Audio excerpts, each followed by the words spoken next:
Hello friends, कैसे हैं आप लोग। फ्रेंड्स, लास्ट की कुछ वीडियोस में हम लोग यूजीसी नेट के फर्स्ट पेपर को डिस्कस करते हुए आ रहे हैं। आप लोगों ने देखा भी होगा। अब आज हम लोग आपका जो यूजीसी नेट का एग्ज़ाम चल रहा है उसका एक यूनिट है आपका ICT, information and communication technology. उसके कुछ एमसीक्यूज़ को डिस्कस करेंगे, कुछ ऐसे टॉपिक्स को डिस्कस करेंगे जिससे हमेशा क्वेश्चंस पूछा जाता है आईसीटी से। तो most important MCQs for UGC net paper first. और यदि आपको यूजीसी नेट की सारी यूनिट्स को अच्छे से पढ़ना है तो मैंने वीडियोस बना रखे हैं, प्लेलिस्ट भी वहाँ पर है यूजीसी नेट का। जैसे रिसर्च एप्टीट्यूड का अलग प्लेलिस्ट बना रखा है, टीचिंग एप्टीट्यूड का अलग प्लेलिस्ट बना रखा है, सीडीपी का अलग बना रखा है, करंट अफेयर्स है, ईवीएस है, सबकी प्लेलिस्ट मैंने बना रखी है। तो आप वहाँ से जाकर हेल्प ले सकते हैं। तो स्टार्ट करते हैं, देखते हैं कौन कौन से कुछ इंपॉर्टेंट क्वेश्चंस हैं जो जो मैंने इसमें डाले हैं। देखिए, पहला क्वेश्चन है आपका, विच of the following domains is used for profit business. यानी कौन सा डोमेन्स जो है प्रॉफिट बिजनेस के पर्पज से यूज़ किया जाता है, यानी बिजनेस पर्पज से यूज़ किया जाता है। ए ऑप्शन है आपका .org, फिर है बी .net या नेट कह लीजिए, फिर सी है .edu और डी है .com। तो देखिए, बिजनेस पर्पज से जब भी हम कोई भी डोमेन यूज़ करते हैं तो वो होता है .com। करेक्ट आंसर है इसका डी, यानी कि .com stands for commercial use, यानी कि COM का मतलब होता है commercial. Most of the business uses .com extension. The domain that is used by the company is .com। Next question है आपका, consider the following statement regarding 5G mobile network. यानी कि कुछ 5G मोबाइल नेटवर्क के बारे में information है, इसको आप देखिए और बताइए कि कौन सा सही है कौन सा गलत। जैसे कि पहला है, 5G will deliver higher multi GBPS। GBPS का मतलब होता है gigabyte per second, peak data speeds, ultra high latency and massive network capacity. Second option है आपका, 5G wireless devices will connect to the internet and telephone network by radio waves through a local antenna. And third one is कह रहा है, it is only available in US, China and some European countries. तो पहला option ये कह रहा है कि जो 5G टेक्नोलॉजी है वो मल्टी गीगाबाइट पर सेकेंड की स्पीड देता है, उसकी अल्ट्रा हाई लेटेंसी है। लेटेंसी का देखिए मतलब होता है कि डेटा के ट्रांसफ़र में कितना टाइम लग रहा है, एंड मैसिव नेटवर्क कैपेसिटी। तो इसका जो ऑप्शन सही होगा, इसका ऑप्शन आपका है, देखिए दे रखा है, ए है 1 2, बी है 1 3, सी है सेकेंड ओनली, डी है 2,3। तो इसका जो करेक्ट ऑप्शन है वो ऑप्शन सी होगा, यानी कि ओनली 2। कैसे, देखिए इसका एक्सप्लेनेशन देखते हैं। देखिए क्या लिखा है, 5G wireless technology is mean to deliver higher multi GBPS peak data speed. ये बात तो सही है कि ये multi GBPS peak data speed देता है, लेकिन ये अल्ट्रा लो लेटेंसी होता है। देखिए, जितनी ज़्यादा टेक्नोलॉजी बढ़ती जाएगी, डेटा ट्रांसफ़र का रेट उतना ही टाइम जो है डेटा ट्रांसफ़र के जब टाइम है, रेट टाइम वो घटता जाएगा, क्योंकि आप कम समय में ज़्यादा से ज़्यादा डेटा ट्रांसफ़र करना चाहेंगे, ना कि ज़्यादा समय में कम डेटा। तो ये जो वहाँ पर था ऑप्शन में, देखिए आपको याद होगा हाई लेटेंसी यानी अल्ट्रा हाई लेटेंसी, यहाँ पर यही चीज़ गलत है ऑप्शन में। यहाँ पर होगा अल्ट्रा लो लेटेंसी, एंड बाकी सही है, मैसिव नेटवर्क कैपेसिटी है। नेक्स्ट आपका सेकंड पॉइंट है, all 5G network devices in a cell are connected to the internet and telephone network by radio waves through a local antenna in a cell. यानी कि सभी जो 5G wireless devices हैं और network हैं वो internet से रेडियो वेव्स के थ्रू कनेक्ट होंगे। और थर्ड जो आपका है, 5G is deployed in 35 plus countries. यानी कि ये जो थर्ड ऑप्शन था ये भी गलत है। ये केवल US और चाइना में और केवल यूरोपियन कंट्रीज़ में ही नहीं है, ये जो है 35 प्लस कंट्रीज़ में अवेलेबल हो चुका है। तो इस हिसाब से जो सेकंड ऑप्शन है आपका केवल ओनली 2 सही होगा। नेक्स्ट क्वेश्चन है आपका, SMTP stands for which of the following abbreviations. यानी कि SMTP का फुल फॉर्म क्या है, simplest mail transfer protocol, B option है simple mail transfer protocol, C है sample mail transfer protocol, D है आपका सेपरेट मेल ट्रांसफर प्रोटोकॉल। तो इसका सही आंसर है, करेक्ट आंसर है B, simple mail transfer protocol is a TCP/IP, देखिए ट्रांसफर कंट्रोल प्रोटोकॉल और internet protocol used in sending and receiving email. यानी ईमेल को भेजने और रिसीव करने के लिए हम लोग SMTP यूज करते हैं। नेक्स्ट क्वेश्चन है आपका, विच of the following number system has base 16। यानी कि जो कौन सा ऐसा नंबर सिस्टम है जिसका बेस 16 होता है? तो पहला ऑप्शन है बाइनरी नंबर सिस्टम, सेकंड है hexadecimal number system, third one is octal number system और डी है आपका डेसिमल नंबर सिस्टम। तो देखिए इसका जो सही आंसर है वो होगा आपका बी, हेक्साडेसिमल नंबर सिस्टम। इसका एक्सप्लेनेशन देख लेते हैं। तो देखिए क्या है हेक्साडेसिमल नंबर सिस्टम, होता क्या है? Hexadecimal number system has 10 digits and 6 alphabets, so it has base 16। यानी कि इसमें 10 डिजिट होती हैं। 10 डिजिट कहाँ से कहाँ तक? 0 से लेकर 9 तक 10 डिजिट होती हैं। उसके बाद बाकी का ABCDE और F तक अल्फ़ाबेट होते हैं। तो 6 ये हो गए और ये 10, यानी कि बेस इसका क्या हो गया? 10 + 6 दैट इज 16। तो हेक्साडेसिमल जो है 16 होते हैं। डेसिमल नंबर सिस्टम का देखिए बेस क्या है? 10 है। ऑक्टल का 8 है और बाइनरी नंबर सिस्टम का बेस होता है 2। तो इसके अकॉर्डिंग जो ऑप्शन नंबर आपका बी है वो सही है। नेक्स्ट क्वेश्चन आपका है which of the following is a characteristics of web 2.0 applications. कह रहा है कि वेब 2.0 एप्लीकेशंस जो हैं उसकी कैरेक्टरिस्टिक्स इनमें से कौन सी है? पहला ऑप्शन आपकी स्क्रीन पर दिख रहा है multiple users schedule their time to use web 2.0 application 1 by 1, यानी कि एक मल्टीपल यूजर्स, कई यूजर्स जो हैं इस पर 1 by 1 इसको एक्सेस कर सकते हैं। सेकंड है web 2.0 application are focused on the ability for people to collaborate and share information online, यानी कि वेब 2.0 एप्लीकेशन जो है इस बात पर फोकस करता है कि जो इन्फॉर्मेशन की शेयरिंग है, जो कोलेबोरेशन है लोगों के बीच में, वो ऑनलाइन शेयरिंग हो जाती है इन्फॉर्मेशन की, यानी आप इन्फॉर्मेशन ऑनलाइन शेयर कर सकते हैं। सी ऑप्शन है web 2.0 application provide users with content rather than facility users to create it. D option है web 2.0 application use only static page. तो इसका जो सही आंसर है वो है करेक्ट आंसर बी, यानी कि वेब 2.0 जो है एक सेकेंड स्टेज ऑफ डेवलपमेंट है इंटरनेट का, हैज़ डिफरेंट एप्लीकेशंस और focused that has the ability to collaborate and share information online for people. यानी कि वेब 2.0 की देखिए खासियत क्या है? वेब 2.0 यूज़र्स को ऑनलाइन इंफॉर्मेशन को रियल टाइम में शेयर करने की परमिशन देता है। जैसे आप सोशल मीडिया यूज़ करते हैं, सोशल मीडिया पे जैसे आपका फेसबुक हो गया, व्हाट्सएप हो गया, या कह लीजिए ट्विटर हो गया, इसी तरीके के जितने भी एप्लीकेशंस आप यूज़ करते हैं तो वो आप ऑनलाइन इंफॉर्मेशन कंटेंट शेयर कर रहे होते हैं उस समय। तो देखिए वेब 2.0 है क्या? वेब 2.0 एक W3C कंसोर्टियम है, यानी वर्ल्ड वाइड वेब कंसोर्टियम। उसमें एक ये इंटरनेशनल ऑर्गेनाइजेशन है जो ये डिसाइड करता है कि इंटरनेट पे जो भी कंटेंट डाला जाएगा, कोई भी इंसान कोई भी कंटेंट डाल रहा है तो इनकी एक गाइडलाइन है, उसके अकॉर्डिंग ही उस कंटेंट को वो डिलीवर करेगा।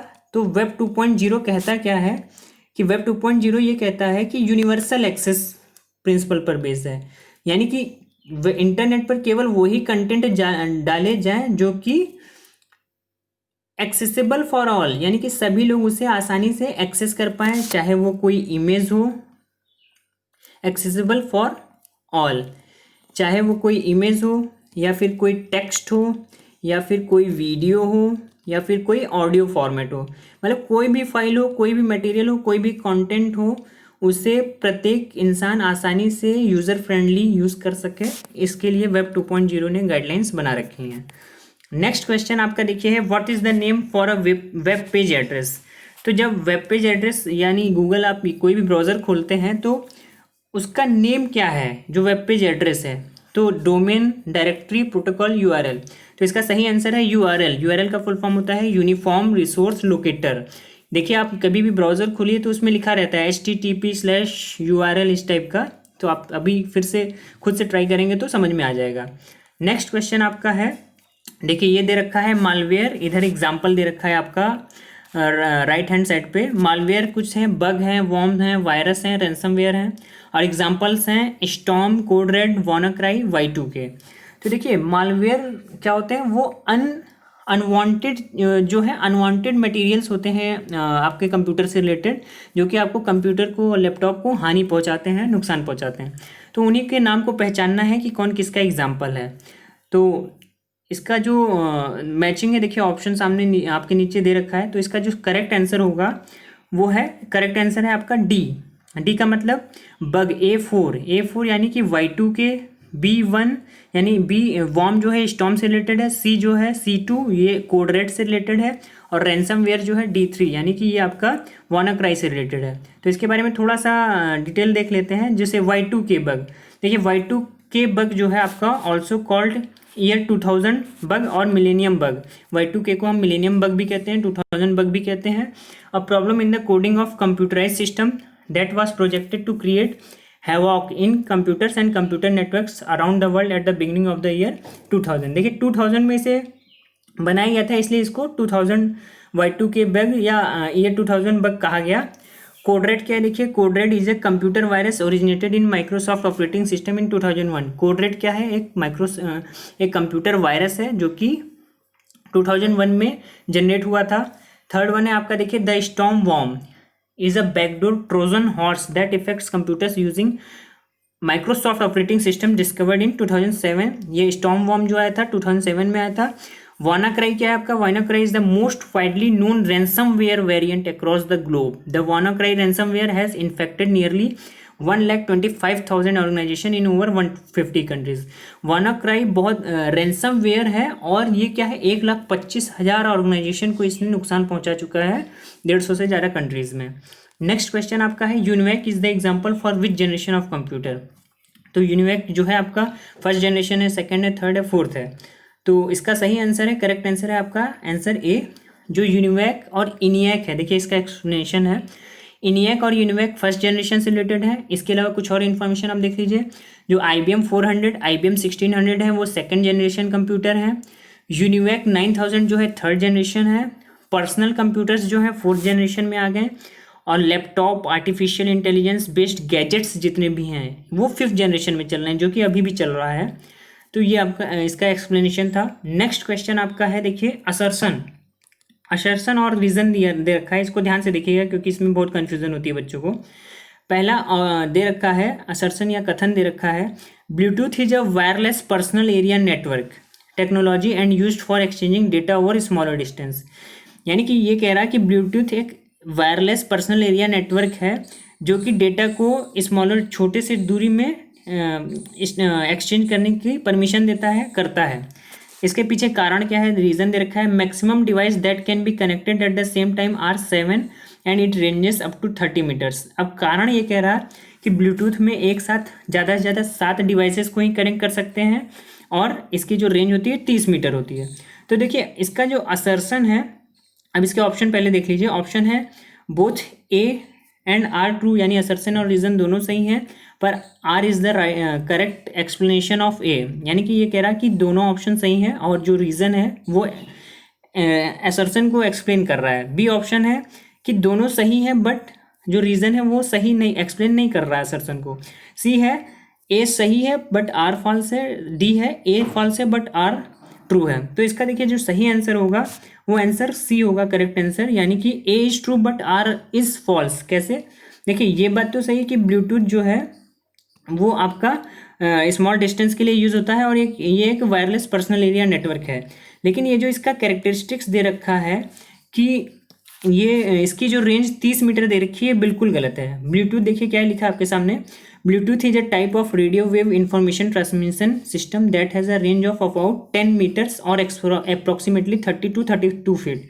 यानी कि ब्लूटूथ एक रेडियो वेव ट्रांसमिशन है जिसकी रेंज केवल 10 मीटर होती है, या फीट में बात करें तो 30 से 32 फीट, और it can be connected to a maximum of 7 devices at a time. ये बात तो सही है कि मैक्सिमम 7 डिवाइस आप कनेक्ट कर सकते हैं एक बार में, लेकिन इसकी जो रेंज दे रखी थी वहाँ 30 मीटर दे रखी थी वो गलत था। तो इस हिसाब से जो है आर सही, असर्शन सही है और रीज़न गलत है। तो करेक्ट आंसर जो होगा सी होगा। तो देखिए इससे बहुत क्वेश्चन पूछा जाता है कि ब्लूटूथ कैसा नेटवर्क है, पर्सनल है या नहीं, इसकी रेंज क्या है, तो बहुत इंपॉर्टेंट क्वेश्चन है ये। नेक्स्ट क्वेश्चन आपका है, which of the following is used for editing image. यानी कि इमेजेस को में एडिटिंग करने के लिए, फ़ोटो में एडिटिंग करने के लिए आप कौन सा सॉफ्टवेयर यूज़ करते हैं। तो बहुत सिंपल सा क्वेश्चन है, आपको भी पता होगा, एडोब फोटोशॉप नाम से ही पता चल रहा कि हम इसको इमेज एडिटिंग में यूज़ करते हैं। तो देखिए एडोब फोटोशॉप के बारे में कुछ और जानकारी ले लेते हैं। Adobe Photoshop created in 1988। Thomas and John knoll is used for editing the image, यानी कि 1988 में एडोब फोटोशॉप आया था जिसे जॉन नॉल और थॉमस ने मिलकर बनाया था। The software's name has become a generic trademark leading to uses as a verb photoshopping. ठीक है, नेक्स्ट क्वेश्चन आपका है which of the following communication technologies employ only asynchronous communication, यानी कि इन चारों ऑप्शन, जो चार ऑप्शन दे रखे हैं, पहला है ए वीडियो कॉन्फ्रेंसिंग, बी ईमेल, सी है फोरम्स, डी है इंस्टेंट मैसेजिंग, इसमें से कौन सा असिंक्रोनस कम्युनिकेशन का एग्जाम्पल है? तो ऑप्शन है ए एंड सी, बी है बी एंड डी, और सी है बी एंड सी ओनली, और डी है ए एंड बी ओनली। तो इसका जो सही आंसर है, करेक्ट आंसर होगा आपका सी, यानी कि B and C only. B and C only का मतलब क्या हुआ कि ईमेल और फोरम्स ये केवल जो है आपका असिंक्रोनस मीडिया है। बाकी वीडियो कॉन्फ्रेंसिंग में देखिए क्या होता है, वो आप ऑनलाइन रियल टाइम में क्या है कि एक दूसरे से कनेक्ट रहते हैं। तो देखिए सिंक्रोनस और असिंक्रोनस का मतलब क्या है ये समझ जाएंगे तो आप समझ जाएंगे कि आखिर इसका मतलब क्या हुआ, सिंक्रोनस और असिंक्रोनस। सिंक्रोनस क्या है, जब आप रियल टाइम में किसी से कनेक्ट होते हैं, जैसे वीडियो कॉन्फ्रेंसिंग, जैसे ऑडियो कॉन्फ्रेंसिंग, या फिर ऑनलाइन लाइव क्लास जो चलती रहती हैं, ये सब सिंक्रोनस मीडिया है। और असिंक्रोनस क्या है, जैसे आपने डिस्टेंस लर्निंग या इग्नू से आप मान लीजिए कोई कोर्स कर रहे हैं, तो इग्नू वाले ने आपकी ईमेल पर जो है कंटेंट भेज दिया। अब आपको जब टाइम मिले आप उसको पढ़ सकते हैं, इसमें कोई बाध्यता नहीं कि आप लाइव वहाँ पर मौजूद ही रहिए। तो ये है असिंक्रोनस, यानी कि असिंक्रोनस क्या है, असिंक्रोनस है the term asynchronous is usually used to describe communication in which data can be transmitted intermittently rather than in a steady stream, यानी कि लगातार की बजाय डेटा जो है आपका टाइम टू टाइम पहुंचता है। For example forums, emails and the world wide web, यानी ये तीनों क्या है आपके असिंक्रोनस मीडिया है। नेक्स्ट क्वेश्चन है आपका www is a network of networks that first started with 4 computer nodes. पहला स्टेटमेंट ये है। सेकेंड स्टेटमेंट है www is a service that runs on the internet, choose the correct option, यानी world wide web के बारे में कह रहा है कि वर्ल्ड वाइड वेब जो है नेटवर्क का नेटवर्क है, और शुरुआत में इसे 4 कंप्यूटर नोड से स्टार्ट किया गया था। और बी कह रहा है कि यह एक ऐसी सर्विस है जो कि इंटरनेट के चुनाव के आधार पर यूज़ किया जाता है। तो ऑप्शन आपका दे रखा है ए ओनली, बी सेकेंड है बी ओनली, सी है बोथ ए एंड बी, और डी है नीदर ए आइदर ए और बी। ठीक है, तो इसका करेक्ट ऑप्शन जो है आपका आंसर होगा आंसर नंबर बी, यानी B only. The world wide web, अब इसके बारे में कुछ जानते हैं, देखिए क्या है। The world wide web was invented by British scientist Tim Berners-Lee. ये क्वेश्चन भी बहुत पूछा जाता है कि www को किसने खोजा था, तो टिम बर्नर्स-ली ने। It was developed by him to fill the need of automated information sharing between scientist across the world. ठीक है, इंफॉर्मेशन की शेयरिंग के लिए पूरे वर्ल्ड में इन्होंने इसको बनाया था। It is a collection of web pages और websites stored in the web servers and connected to local computers through the internet. देखिए वर्ल्ड वाइड वेब होता क्या है, ये कलेक्शन है वेब पेजेस का और वेबसाइट्स का, जिसमें जो कि सभी लोकल कंप्यूटर्स को आपस में इंटरनेट के थ्रू जोड़ता है। As it a service that runs on the internet, so only B option is correct, यानी कि ये सर्विस कब रन करती है, केवल जब इंटरनेट आपके पास अवेलेबल होता है तब। तो इस हिसाब से जो है ऑप्शन नंबर बी ही सही होगा, जो था www is a service that runs on the internet. ठीक है, तो सही ऑप्शन आपका ये है। नेक्स्ट क्वेश्चन है आपका गिवन बिलो और 2 स्टेटमेंट्स। पहला है Windows 8 is a multi processing system, assertion है। सेकेंड वन है reason, Windows 8 allows processing of multiple task simultaneously. तो देखिए विंडोज़ 8 कह रहा है कि ये मल्टी प्रोसेसिंग ऑपरेटिंग सिस्टम है, बिल्कुल सही बात है, यह मल्टीपल प्रोसेसिंग ऑपरेटिंग सिस्टम है। रीज़न क्या कह रहा है, रीज़न ये कह रहा है आपका कि Windows 8 allows processing of multiple task simultaneously. तो इसका भी जो होगा करेक्ट आंसर जो होगा बी होगा, यानी both A and R, assertion और रीज़न दोनों सही है, but R is not the correct explanation of A. लेकिन रीज़न जो है वो एक्सप्लेन नहीं कर पा रहा है असर्शन को। क्यों, देखिए Windows 8 is a multi processing operating system, it can process same task multiple times, यानी कि सेम टास्क को वो कई बार जो है प्रोसेस कर सकता है। On the other hand Windows 8 can also perform multiple task simultaneously. और साथ ही साथ मल्टीपल टास्क को भी ये एक साथ परफॉर्म कर सकता है सेम प्रोसेसिंग स्पीड से, विच मेक्स इट मल्टीटास्किंग, यानी कि ये मल्टी प्रोसेसिंग भी है और मल्टी टास्किंग भी है। तो देखिए इस हिसाब से करेक्ट आंसर क्या होगा, बी होगा, लेकिन जो करेक्ट एक्सप्लेनेशन है वो नहीं कर रहा। तो अभी देखिए इस क्वेश्चन में मैंने ये बोला था www में कि www is a service that runs on the internet. तो ये चूज़ द करेक्ट ऑप्शन है, ये ऑप्शन के लिए था, उसमें मैंने गलती से बोल दिया था मिक्स करके। तो इसको क्लियर कर लीजिएगा कि ये जो www क्या है, केवल एक ऐसी सर्विस है जो कि इंटरनेट पर रन करती है। ठीक है, इसके लिए मैं क्षमा चाहता हूँ। तो आज मैंने जो भी क्वेश्चन डिस्कस किए आशा करता हूँ आपको समझ में आए होंगे। यदि फिर भी कोई कन्फ्यूज़न है तो आप इसे कमेंट के द्वारा पूछ सकते हैं, और यदि आपको वीडियो अच्छे लगें तो इसे सब्सक्राइब, लाइक एंड शेयर कीजिए। थैंक यू सो मच, आपका दिन शुभ हो।